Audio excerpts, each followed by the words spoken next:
बंधू आणि भगिनींनो, मी आज तुमच्यासाठी एक नवीन सुविचार व विचार घेऊन आलोय. तो सुविचार व विचार पूर्ण ऐकावा, आवडल्यास लाईक करावा, शेअर करावा आणि माझ्या अनमोल विचार मंच या यूट्यूब चॅनलला, फेसबुक पेजला व इंस्टाग्राम आय डीला सबस्क्राईब सुद्धा करावा. बंधू आणि भगिनींनो, माणसाच्या जीवनात येणाऱ्या प्रत्येक दिवसाचे माणसानं महत्त्व जाणलं पाहिजे.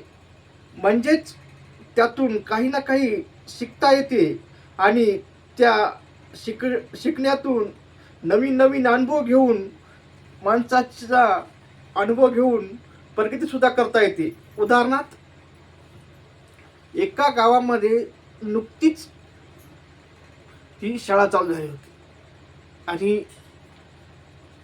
पहिल्या वर्गामध्येच एका विद्यार्थ्याचं ॲडमिशन होतं. मग त्या वर्गातील शिक्षक हे त्या विद्यार्थ्याला थोडंफार असं मार्गदर्शन करायचे, म्हणजे प्रत्येकालाच मार्गदर्शन करायचे.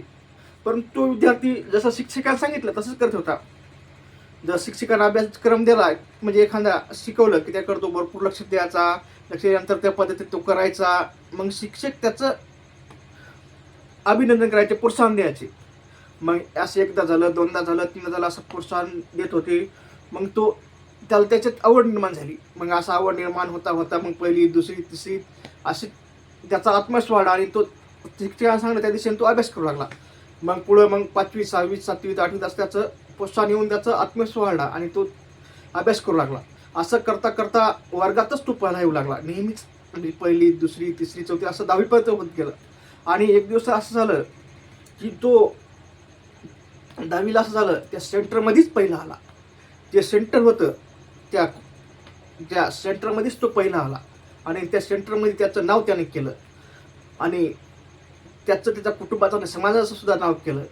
मला सांगायचं तात्पर्य बंधू एवढंच की जर तुमच्या आजूबाजूला, तुमच्या जवळपास किंवा तुमच्या मित्राचा, मैत्रिणीच्या, नातेवाईकाचा कोणा जरी मुलगा, मित्र, मैत्रीण जर असं काही कार्य करत असेल आणि त्याला त्याच्यात हे रस असेल, तर त्याला त्याच्या अडचणी सांगता त्याला प्रोत्साहित करा. म्हणजे तो असं काहीतरी नवीन घडवल आणि त्याचं सुद्धा जीवन घडल. एवढं ठिकाण समजणं. माझा व्हिडिओ आवडल्यास लाईक करा, शेअर करा आणि सबस्क्राईब करा. असं वाटतं तुमच्या कामाचं नाही तर तुमच्या मित्राच्या, मैत्रिणीच्या, नातेवाईकाच्या कोणाचा काम असेल त्यांना तो शेअर करा आणि त्यांना सुद्धा लाईक आणि सबस्क्राईब करा सांगा. म्हणजे असंच चांगले चांगले व्हिडिओ तुमच्यापर्यंत आले, त्यांच्यापर्यंत जातील आणि भविष्यात कुठं ना कुठं माझा व्हिडिओ तुमच्या आणि त्याचा सुद्धा काम पडेल. म्हणून तुम्हाला पुन्हा एकदा सर्वांना विनंती करतो की माझ्या अनमोल विचार मंच या यूट्यूब चॅनलला, फेसबुक पेजला व इंस्टाग्राम आय डीला सबस्क्राईब करावं. एवढं ठिकाण सांगण्यानो धन्यवाद पूर्ण केल्याबद्दल.